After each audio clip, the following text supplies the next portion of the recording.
Hello everybody, आज के lecture में हम डिफरेंशियबिलिटी पर कुछ प्रॉब्लम डिस्कस करने जा रहे हैं। तो फर्स्ट प्रॉब्लम बोर्ड पर मैंने लिखा हुआ है, given fx equals to root under 4x square minus 12x plus 9 into fractional part of x for x greater than equal to 1 and for x less than 1 definition of fx is what cos of pi by 2 into mod x minus fractional part of x, है ना।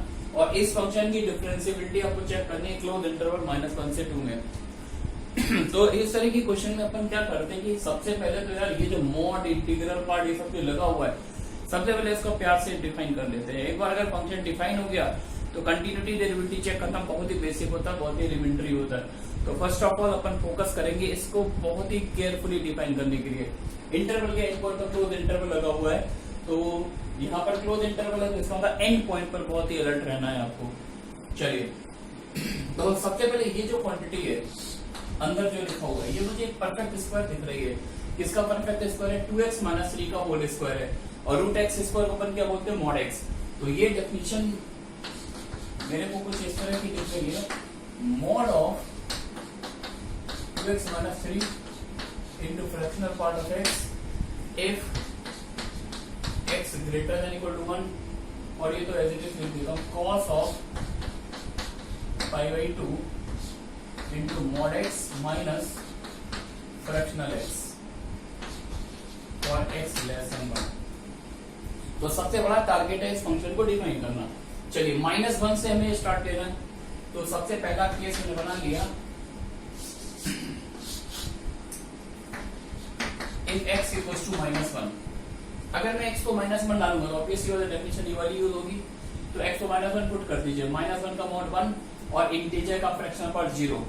ये 1 बन जाएगा, ये 0 1 minus 0 1 आ गया। पाई by 2 से multiply किया तो एंगल ये पूरा क्या आ गया, पाई बाई 2, और कॉस पाई बाई 2 बच्चों क्या होता है, 0। तो एग्जैक्ट -1 पर वैल्यू क्या आ रही है, 0, है ना। अब -1 से आगे बढ़ते हैं। अगर मैं x को -1 से 0 के बीच लेता हूं, अगर x -1 से 0 है तो निगेटिव है ये। तो सबसे पहले इस पिक्चर को डिफाइन करो, इसको अलग से लिख लेते हैं। मेरे को इस पिक्चर को डिफाइन करना, जब x -1 से 0 तो मॉड x नेगेटिव नंबर का मॉड नेगेटिव साइन ओपन होगा तो मॉड x बन जाएगा -x, है ना।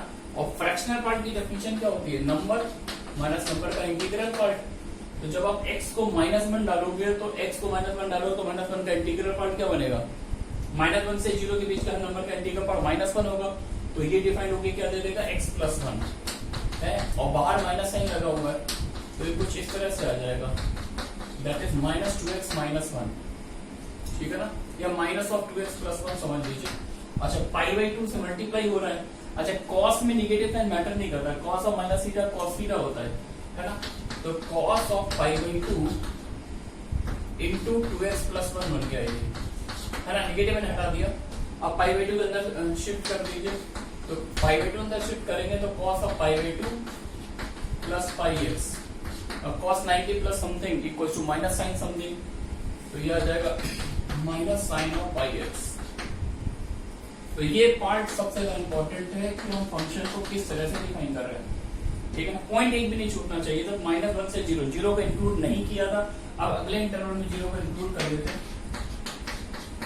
अगर x 0 से 1 है तो इस वाली डेफिनेशन में ये वाली यूज होगी। तो 0 से 1 में इसको डिफाइन करो, ये जो पार्ट लिखा हुआ है mod x minus fractional x, तो x पॉजिटिव है तो mod x क्या बन जाएगा, x, और 0 से 1 के बीच में फ्रैक्शनल पार्ट ऑफ x की वैल्यू x ही होती है। तो फ्रैक्शनल पार्ट ऑफ x को लिखो x minus integral part of x, और इंटीग्रल पार्ट इसका क्या हो जाएगा, 0। तो x माइनस x बच्चों क्या बन गया, 0। और अगर ये एंगल 0 जा रहा है तो पाई बाई 2 से मल्टीप्लाई करके भी 0 हो जाएगा, और cos 0 क्या होता है, 1। बोलिए, यहाँ तक कनेक्टेड है आप लोग। तो ये 3 केसेस बना लिए मैंने। अब आगे बढ़ते हैं। अच्छा, अब जब मेरे को इसको डिफाइन करना है तो इसका एक क्रिटिकल पॉइंट आ रहा 3/2। जब x 3/2 से छोटा लेंगे तो मॉड नेगेटिव ओपन होगा, और 3/2 से बड़ा लेंगे तो मॉड पॉजिटिव ओपन होगा। तो यहाँ पर हम सिंगल हैंडेड केस 1 से 2 नहीं बना सकते, बिकॉज बीच में क्रिटिकल पॉइंट इसका आ गया, ठीक है ना। तो अब हम इस केस को डिवाइड करेंगे कैसे, देखिए ध्यान से। अगर x 1 से 3/2 के बीच में है तो ये मॉड किससे ओपन होगा, नेगेटिव साइन से बन जाएगा 3 - 2x, ठीक है ना। और फ्रैक्शनल पार्ट ऑफ x को कैसे डिफाइन करेंगे, फ्रैक्शनल पार्ट की fundamental definition, number minus number का integral part, x minus integral part of x। और 1 से 3/2 के बीच में अगर x 1 से 3/2 है तो उसका इंटीग्रल पार्ट क्या बनेगा 1 x माइनस 1। तो ये फ्रैक्शन प्रोडक्ट इसकी डेफिनेशन आ गई x माइनस 1 है ना। नेक्स्ट पार्ट में अगर x 3/2 को इंक्लूड नहीं किया था तो यहाँ पे इक्वालिटी लगा दी। अगर x 3/2 से 2 के बीच में है, एंड पॉइंट पे इक्वालिटी नहीं लगाएंगे क्योंकि एंड पॉइंट बहुत ही अलग रहना है। एंड पॉइंट पर अलग से केस बना के देखेंगे। जब x 3/2 से 2 है तो ये वाला मोड किससे ओपन होगा? आप क्रिटिकल पॉइंट के राइट जोन में आ गए तो ये मोड पॉजिटिव साइन से खुलेगा 2x minus 3 into fractional part of x की डेफिनेशन वही रहेगी, नंबर माइनस नंबर का इंटीग्रल पार्ट। लेकिन नंबर का 3/2 से 2 है, 2 से अभी भी छोटा है तो इंटीग्रल पार्ट इसका ही 1 आएगा। तो ये दोनों केस में क्या बनेगा x माइनस 1 है ना। अब 2 पे अलग से केस बना लिया। अगर x एग्जैक्ट 2 है डेफिनेशन ये वाली लगेगी और अपन जानते हैं हर इंटीजर का फ्रैक्शनल पार्ट 0 होता है ना। तो 2 पर वैल्यू अगर जैसे मैं x को 2 पुट करूंगा तो यहाँ से तो 1 आ जाएगा, लेकिन इसका फ्रैक्शनल पार्ट क्या हो जाएगा 0। तो यहाँ पर बहुत ही अलर्ट रहना। अगर हमने यहाँ पर इक्वालिटी लगा के सॉल्व कर लिया होता, कोई मिस्टेक कर दी होती तो डेफिनेटली अपना आंसर गलत आता। तो एंड पॉइंट जब भी क्लोज इंटरवल हो तो एंड पॉइंट पर थोड़ा अलर्ट ज्यादा रहना है। तो अब एक बार हमने फंक्शन डिफाइन कर दिया है और अब इसको सॉल्व करना है।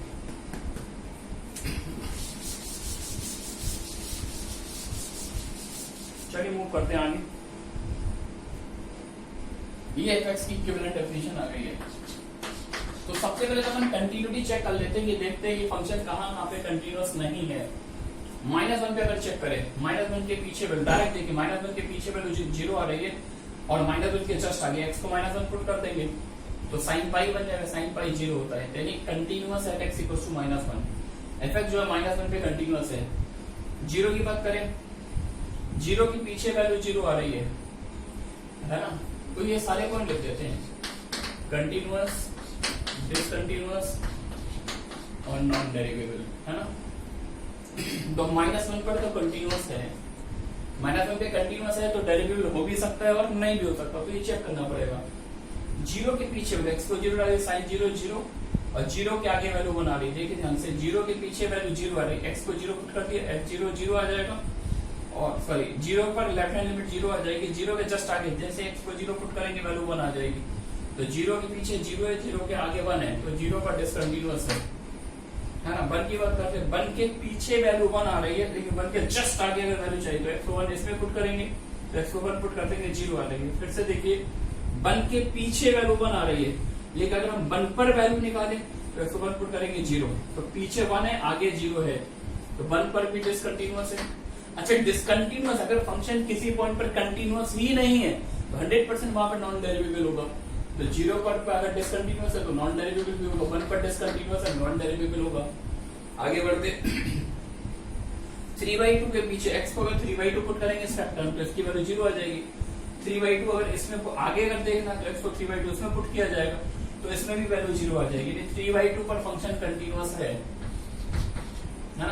अब अगर कंटिन्यूअस है तो डेरिवेबल हो भी सकता है और नहीं भी हो सकता, तो इस पर भी चेक करना पड़ेगा, इसका भी चेक डेरिवेबिलिटी चेक करनी पड़ेगी।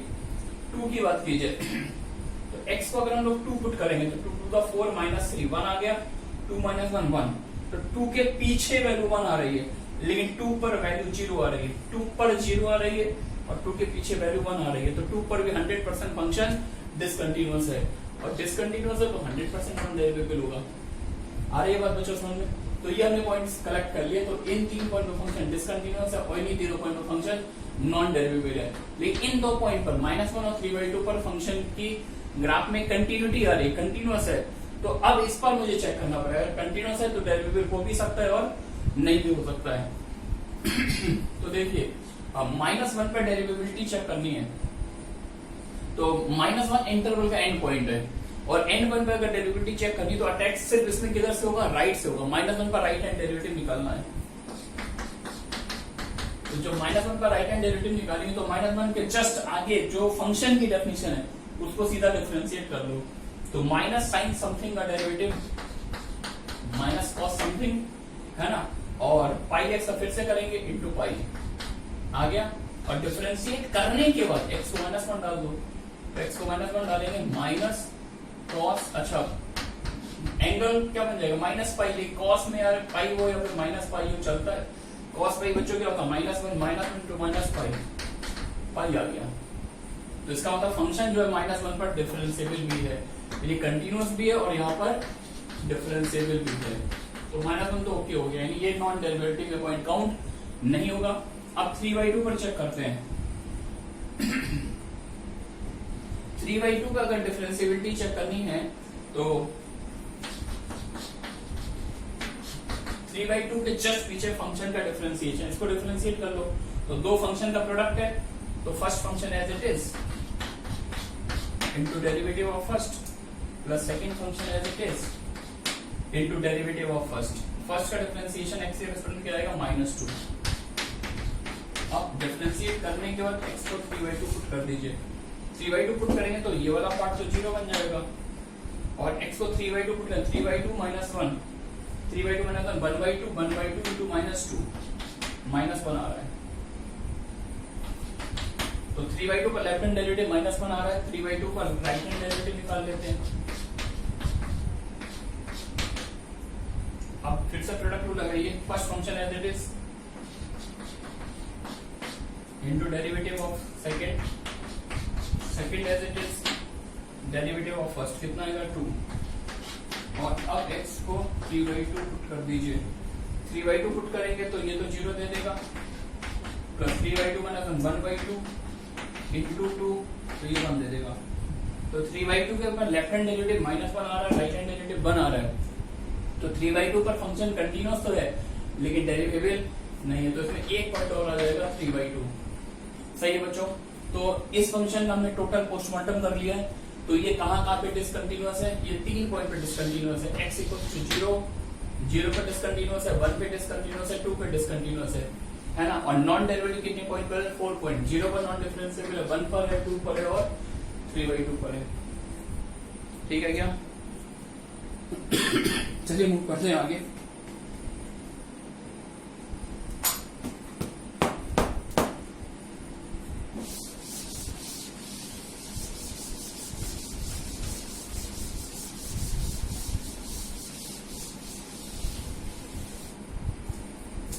Next question.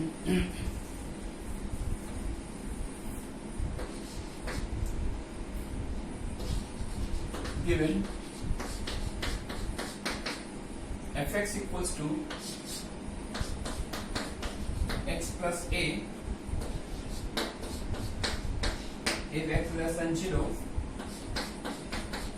mod of x minus 1 if x greater than equals to 0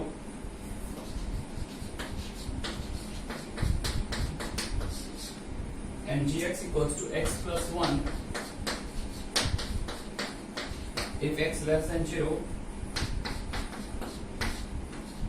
x minus 1 square plus b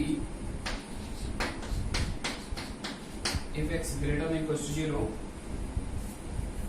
where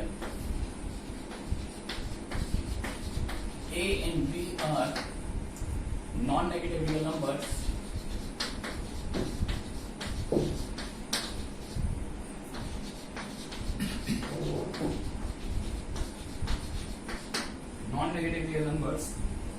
determine the composite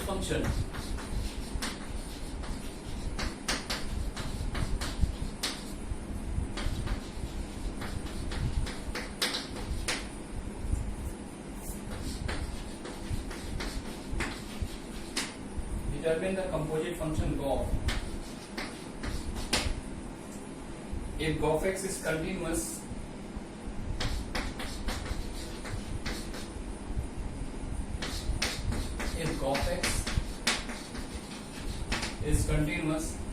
for all real x,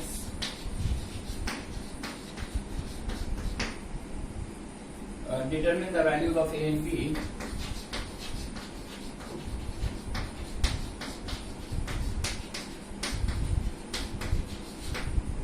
determine the values of a and b. Further, for these values of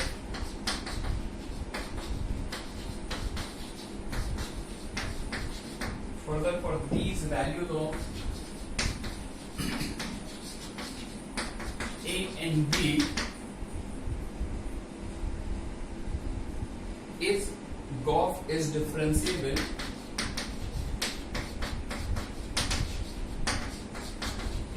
at x equals to 0, मतलब A और B की जो values आपको मिल रही हैं उस पर आपको डिफरेंशिएबिलिटी भी चेक करनी है GOF की, ठीक है ना। जेई में आया हुआ क्वेश्चन है, जेई एडवांस 2002। तो डिफिकल्ट तो बिल्कुल भी नहीं है, क्योंकि यार इसको बहुत ही बेसिक काम करना है। एफएक्स पता है, जीएस पता है, गॉफ को डिफाइन करना सबको आता है, और एक बार गॉफ डिफाइंड हो गया तो कंटिन्यूटी डिफरेंशिएबिलिटी चेक करना बहुत ही बेसिक होता है, बहुत ही एलिमेंट्री। क्वेश्चन लेंदी है लेकिन बहुत ही आसान है, मतलब अपन टाइम देंगे क्वेश्चन 100% होगा। तो सबसे पहला टारगेट ये है हमारा, पहली स्टेप इस प्रॉब्लम की है कि हमें गॉफ डिफाइन करना है ना। तो चलिए देखते हैं गॉफ कैसे डिफाइन करते हैं। G of fx, गॉफ मतलब G of fx, use the definition of outer function। G of x का मतलब हुआ कि हम G की डेफिनेशन यूज करेंगे, G में जहां भी x आ रहा है x को किससे रिप्लेस कर देंगे, fx से। तो gx की ये डेफिनेशन दिख रही है, gx x plus 1 है अगर x less than 0, x minus 1 का स्क्वायर प्लस b अगर x greater than 0। तो इस डेफिनेशन को यूज करना है और इसी में x को fx से रिप्लेस कर देना है। चलिए कर देते हैं। तो fx plus 1 if fx less than 0, fx minus 1 का square plus b if fx greater than 0। बच्चों कर लिया क्या? अब यार थोड़ा फाइट आती है यहाँ पर। अब फाइट इसलिए आती है क्योंकि यहाँ पर fx की एक डेफिनेशन नहीं है, fx की भी अपने डोमेन में अलग अलग डेफिनेशन है। अगर आप x को 0 से छोटा डालोगे तो fx की डेफिनेशन है x प्लस a, और fx अगर x को 0 से बड़ा डालोगे तो fx की डेफिनेशन है mod ऑफ x minus 1। यानी fx यूनिफॉर्मली डिफाइंड नहीं, fx is conditionally defined function, है ना। तो ये थोड़ा सा लेंथी पार्ट होता है कि जब दोनों फंक्शन कंडीशनली डिफाइंड हो तो उस केस में हम कंपोजिट को कैसे डिफाइन करते हैं, है ना। तो मेरे साथ कनेक्टेड रहिएगा। आप केवल ये वाली पहली डेफिनेशन देखिए, केवल पहली, और एक बार इन दोनों पहली डेफिनेशन में इन दोनों प्लेस पर fx को x प्लस a पुट कर दो, एक बार fx को इन दोनों प्लेस पर x प्लस a पुट कर दो, और यहाँ से जो x की वैल्यूज आएंगी उसका इंटरसेक्शन इसके साथ दे लो। मेरे बात ध्यान से सुनना, एक बार इस प्लेस पर इन दोनों प्लेसेस पर fx को पहली डेफिनेशन डाल दो, और यहाँ से जो सॉल्विंग से x आएंगे उसका इंटरसेक्शन इसके साथ दे लो, है ना। और एक बार इन दोनों प्लेसेस पर fx को mod ऑफ x माइनस 1 दूसरी डेफिनेशन यूज कर लो, और यहाँ से जो भी सॉल्विंग से x आएंगे उसका इंटरसेक्शन इसके साथ ले लो। ले लिया गया। तो इस एक डेफिनेशन से दो डेफिनेशन बन गए, एक से दो। अच्छा, कुछ लोग कहेंगे सर आपने fx को यहाँ पे पुट किया और फिर उसका इंटरसेक्शन लेने की बात बोल रहे हैं। वो ऐसा मैं इसलिए बोल रहा हूँ क्योंकि fx equals to x plus a केवल और केवल इन्हीं x के लिए तो ट्रू होता है, इसके बियॉन्ड किसी x पर ये डेफिनेशन एप्लीकेबल नहीं है। तो जब मैं fx को यहाँ पर x प्लस a पुट करूंगा तो यहाँ से जो x आएंगे हो सकता है उसमें ऐसा कोई x आ रहा हो जो इसको सेटिस्फाई ना करता हो, समझ गए क्या। तो fx को जब आप यहाँ पुट करेंगे तो यहाँ से जो x आएंगे उसकी कॉमन वैल्यू मुझे इसके साथ लेनी पड़ेगी।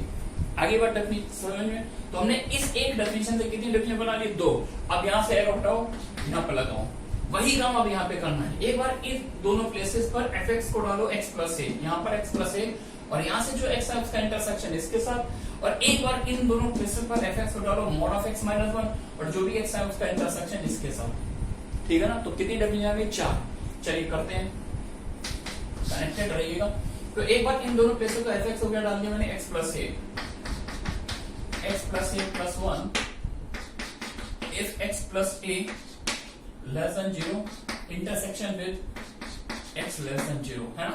और एक बार इन दोनों प्लेसेस fx को क्या डालो, mod of x minus 1 plus 1 if mod of x minus 1 less than 0 intersection with x greater than equal to 0। बच्चों कनेक्टेड है आप लोग। तो ये डेफिनेशन मैंने यूज करके दो बना ली। अब यार ये वाली डेफिनेशन यूज करके दो और बनाओ, क्या बताएंगे। ये क्या करना है, यहाँ पर एक बार fx को इन दोनों प्लेसेस पर पहली डेफिनेशन डालो, इससे इंटरसेक्शन लो। एक बार इन दोनों प्लेसेस पर fx को mod ऑफ x माइनस 1 डालो, इससे इंटरसेक्शन लो। चलिए आ जाओ, fx को डालो x प्लस a, क्या बना x प्लस a माइनस 1 का whole square plus b if x plus a greater than equal to 0 intersection with x less than 0, है ना। अब लास्ट पार्ट, fx को डालो mod of x minus 1, mod of x minus 1 का whole square plus b if mod of x minus 1 greater than equal to 0 intersection with x greater than equal to 0। ठीक है बच्चों, तो यार मैंने इसको पूरा लिख दिया, बस थोड़ा सा इक्वालिटी सॉल्व करनी है, स्पेस है नहीं तो एक क्वेश्चन रफ करने जा रहा हूं।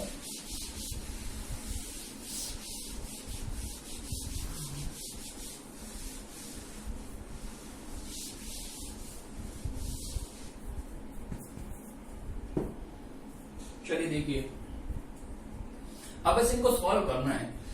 इसका इंटरसेक्शन यहां से x कैसा आ रहा है, x less than minus A, minus a से पीछे। ए कैसा नंबर है, नॉन निगेटिव है, ए निगेटिव नहीं है, जीरो हो सकता है या फिर पॉजिटिव रियल नंबर है।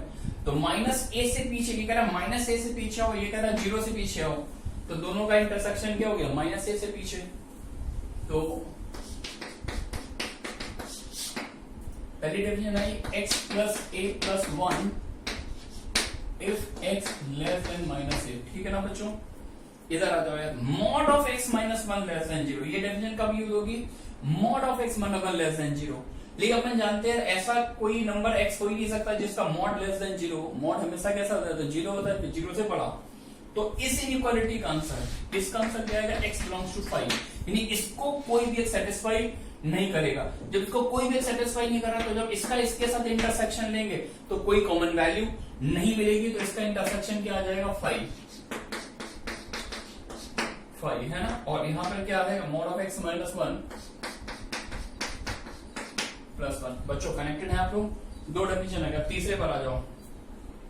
तीसरी डेफिनेशन है x प्लस a माइनस 1 का whole square plus b।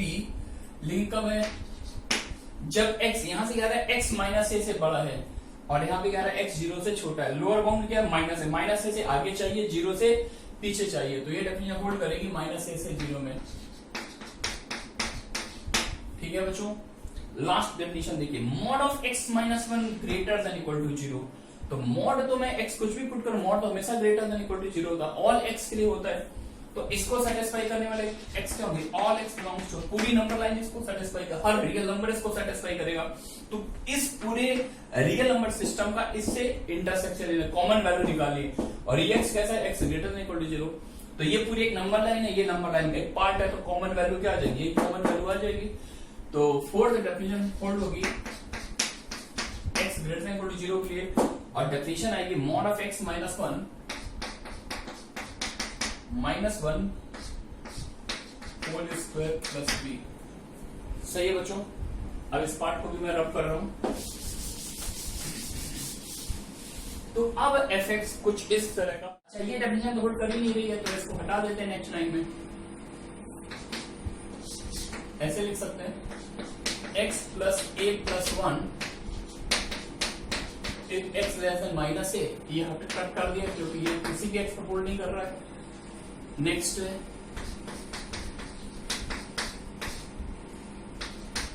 x plus ए माइनस 1 का होल स्क्वायर प्लस b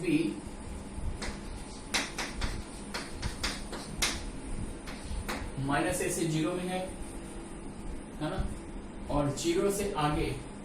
अच्छा चाहो तो इस पे भी केस बना सकते हैं, अंदर वाले मॉड को चॉइस है आपके, आप डिफाइन करना चाहो तो कर लो यार, कर लेते हैं। आ जाओ, अगर x 0 से 1 है, मतलब ये कंपल्सरी नहीं है, अपन के करना ही है, ऐसा चॉइस है, बस अच्छा लगेगा देखने में।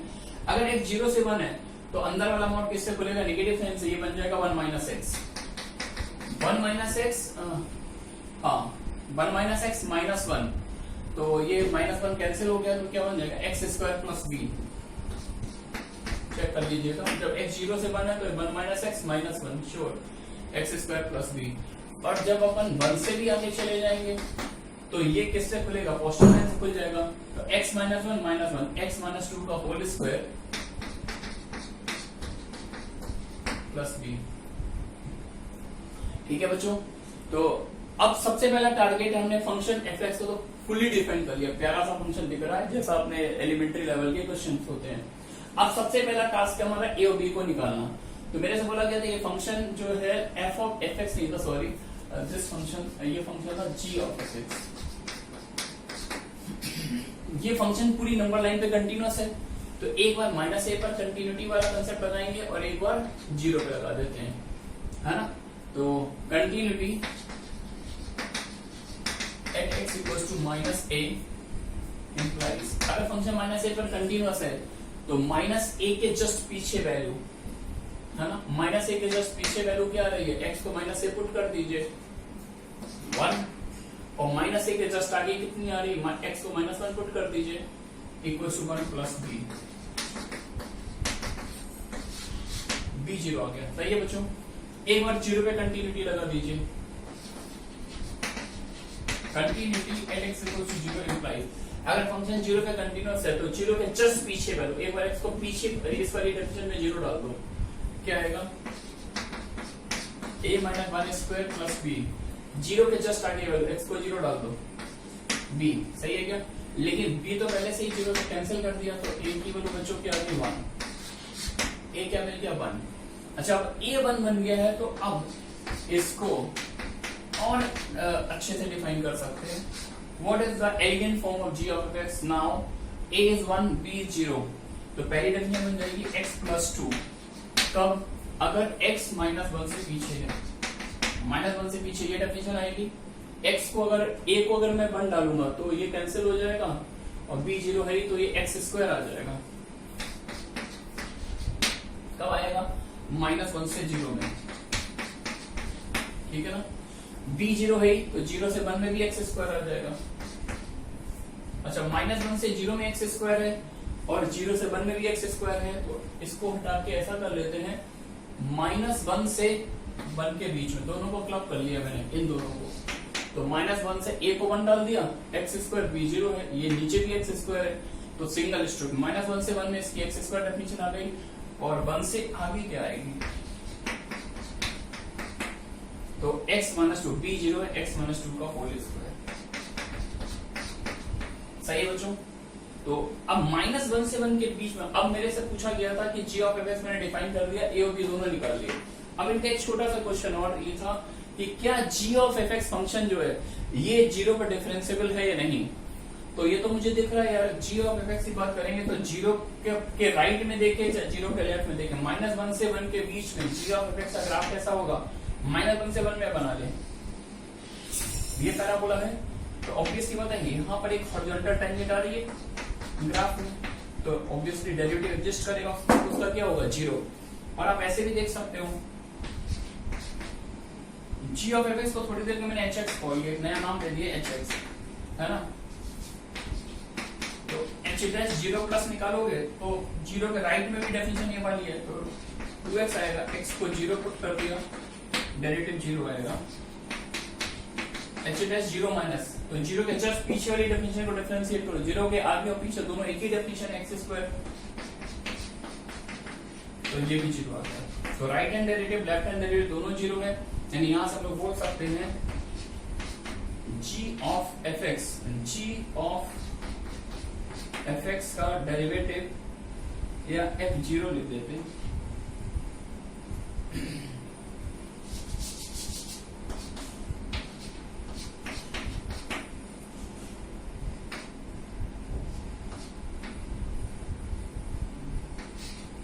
ये कितना आएगा 0।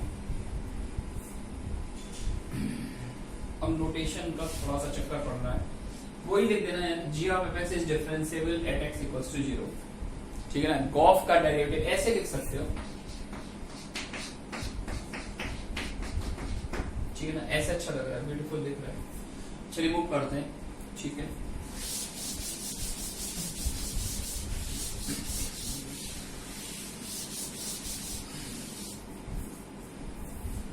इसके बाद एक प्रॉब्लम ये आती है,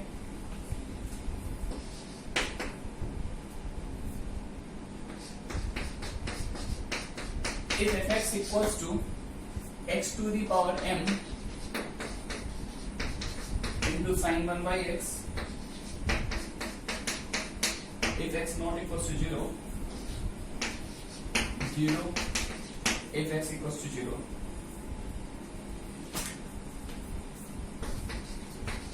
check continuity and differentiability of f x at x equals to 0।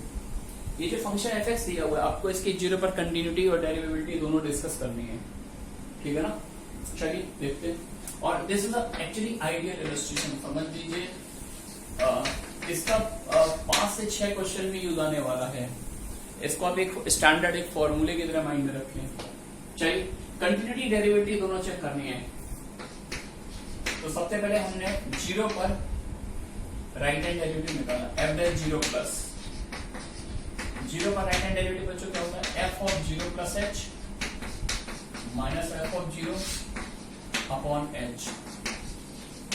This is equals to limit h goes to 0 h to the power m sin 1 by h minus 0 by h, है ना। तो ये सी क्या बन जाएगा, लिमिट h गोज टू 0, एक h cancel हो जाएगा ऊपर से, x power m minus 1 into sin 1 by h। यहां तक आ गए क्या? हाँ, अब थोड़ा रुकिए यहाँ पर, अब बहुत हेल्दी डिस्कशन है यहाँ पर। जब मैं h को 0 डालूंगा तो ये पिक्चर क्या बनेगी, साइन इंफिनिटी। जैसे ही मैंने h को 0 डाला तो साइन का एंगल क्या बन गया, इंफिनिटी। इंफिनिटी का साइन लेने पर क्या आता है, साइन वेव इंफिनिटी पर कहां पर टर्मिनेट होती है, गॉड नोस, कोई नहीं जानता कहां पे टर्मिनेट होती है। ये भी साइन 1/x का ग्राफ मैंने आपको बताया था लिमिट में, और ये भी बोला था यार इसके ग्राफ को आप सॉफ्टवेयर से देखिए, जो ग्राफिकल सॉफ्टवेयर आते हैं आपके पास, आईफोन हो या फिर जो भी एंड्रॉइड फोन हो, तो वहां से आप डाउनलोड कीजिए ऐप को, ग्राफिकल सॉफ्टवेयर, ग्राफिकल कैलकुलेटर। तो वहां से आप इसका ग्राफ देखिएगा तो ग्राफ का परफेक्ट व्यू आता है कि जैसे जैसे हम h को 0 को टेंड कराएंगे, यानी साइन 1/x का ग्राफ 0 के नेबरहुड में देखेंगे, तो जैसे जैसे 0 पास आएगा उसके बहुत फास्ट होते हैं, यानी एक पॉइंट से जस्ट आगे वाले पॉइंट में जाने में 1000 टाइम्स, इवन 1000 के 1 करोड़ टाइम ऑस्किलेट कर जाता है ग्राफ को। तो we can not predict the value of this function in the neighbourhood of x equals to 0। तो ग्राफ देखेंगे, जूम करके देखेंगे तो आपको बहुत अच्छा व्यू मिलेगा। तो मेरा सजेशन है इसके ग्राफ को देखिएगा जरूर। तो इसमें हम लोग बोलेंगे कि अगर ये यहाँ पर ना लिखा हो, h की कोई पावर ना, अकेला ये फंक्शन हो, तो हम लोग ये बोलेंगे ये क्वांटिटी है, एक रियल नंबर है जो -1 से बन के बीच आएगा, है ना। लेकिन -1 से बन के बीच इनफाइनाइट रियल नंबर होते हैं, तो लिमिट एग्जिस्ट तब करती है जब लिमिट का आंसर फाइनाइट भी हो और डेफिनेट भी हो, क्रिस्टल क्लियर हो, क्या यही आंसर है। ये -1 से 1 के बीच में नंबर तो सारे फाइनाइट है, लेकिन वो एग्जैक्ट इन्फॉर्मेशन नहीं वो कौन सा नंबर है। इसलिए अगर केवल ये पिक्चर बचती है तो इसका आंसर हम क्या बोलते हैं, डज नॉट एग्जिस्ट, है ना। लेकिन इसमें मल्टीप्लाई हो रहा है h की पावर m-1 से, देखिएगा। तो अगर मैं यहाँ पर केस बनाऊं, इफ m ग्रेटर देन 1, अगर m 1 से बड़ा है, अगर m 1 से बड़ा है तो h की पॉजिटिव पावर न्यूमरेटर में आएगी, h की पॉजिटिव पावर न्यूमरेटर में आएगी, और h किसको टेंड कर रहा है, 0 को, तो ये नंबर 0 बन जाएगा। और ये -1 से 1 के बीच का कोई नंबर होगा, तो -1 से 1 के बीच का कोई भी नंबर हो, अगर इसका 0 से मल्टीप्लाई कर देंगे तब तो ये लिमिट 0 बन जाएगी, लिमिट एग्जिस्ट कर जाएगी। लेकिन कब, जब m 1 से बड़ा हो, ध्यान से देखिएगा। तो this limit equals to 0 if m greater than 1। Follow कर रहे हैं क्या? तो m अगर 1 से बड़ा है तो राइट हैंड डेरिवेटिव की वैल्यू क्या आ रही है, 0। सिमिलरली अगर आप लेफ्ट हैंड डेरिवेटिव भी निकालेंगे तो f है 0 माइनस b 0 आएगा, प्रोवाइडेड m ग्रेटर देन 1। यानी अगर मैं m को 1 से बड़ा ले लूं तो 100% मतलब राइट हैंड डेरिवेटिव भी 0 है, लेफ्ट हैंड डेरिवेटिव भी 0 है, तो फंक्शन जो होगा 1 पे सॉरी अगर m 1 से बड़ा है तो उस केस में फंक्शन जो होगा ये 0 पर कंटिन्यूअस भी होगा और डेरिवेबल भी होगा, क्योंकि अगर डेरिवेबल है तो ऑटोमेटिकली कंटिन्यूअस होगा। Therefore fx is differentiable at s equals 0 for m greater than 1। तो डिफरेंशिएबिलिटी वाला पार्ट हमने चेक कर लिया, अब कंटिन्यूटी वाली बात करते हैं, है ना। तो कंटिन्यूटी हम राइट हैंड लिमिट निकालते हैं, f of 0 plus, right hand limit कैसे निकालते हैं, f of 0 plus h, x को पुट कर दीजिए तो क्या आएगा, h to the power m into sine 1 by h। फिर से वही कहानी है, ये -1 से 1 के बीच का नंबर है, मैं चाहता हूं ये लिमिट एग्जिस्ट करे, एग्जिस्ट कर सकती है लेकिन तब करेगी जब h की पॉजिटिव पावर न्यूमरेटर में आए। तो h की जब पॉजिटिव पावर न्यूमरेटर में आएगी तो 0 डालते वो नंबर 0 बन जाएगा। ये -1 से 1 के पीछे एक एम्बिगुअस नंबर है, अपन नहीं जानते, लेकिन वो कोई भी नंबर हो 0 से मल्टीप्लाई होकर 0 दे देगा। तो इस लिमिट का आंसर 0 आ सकता है, लेकिन तभी आएगा प्रोवाइडेड m कैसा हो, 0 से बड़ा हो। आ रही बात समझ में? अच्छा, अगर जैसे राइट हैंड लिमिट आ रही है वैसे लेफ्ट हैंड लिमिट आ जाएगी। Left hand limit 0 minus h होगा, तो ये माइनस अगर आ भी जाए यहाँ पर प्लस साइन लगाओ या माइनस साइन लगाओ कोई फर्क नहीं पड़ता, क्योंकि लिमिट अगर एग्जिस्ट करेगी तो इसका आंसर 0 ही आएगा। तो सिमिलरली f ऑफ 0 माइनस भी क्या आएगा, 0, अगर m कैसा हो, 0 से बड़ा हो। आ रही बात बच्चों सामने? अब मैं इस पर कंक्लूजन देने जा रहा हूँ। देखो राइट हैंड लिमिट भी 0 आ रही है, लेफ्ट हैंड लिमिट भी 0 आ रही है, और 0 पर फंक्शन की वैल्यू भी क्या दे रखी है, 0 दे रखी है। तो कंटिन्यूटी की बात की जाए, अगर मैं चाहता हूं यार ये फंक्शन 0 पर कंटिन्यूअस हो तो n क्या क्या होना चाहिए, n 0 से बड़ा होना है। अगर n 0 से बड़ा है तो फंक्शन कंटिन्यूअस होगा, अगर m 1 से बड़ा है तो फंक्शन डिफरेंशिएबल होगा, है ना। अब ये आंसर को 3 तरह से लिखकर दे सकते हैं, ध्यान से देखिएगा।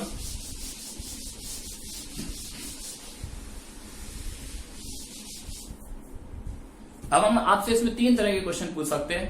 m की वो वैल्यू बताइए जिसके लिए फंक्शन कंटिन्यूअस भी हो, डेरिवेबल भी हो। सेकंड पार्ट, m की वो वैल्यू बताइए जिसके लिए कंटिन्यूअस तो हो लेकिन डिफरेंशिएबल ना हो।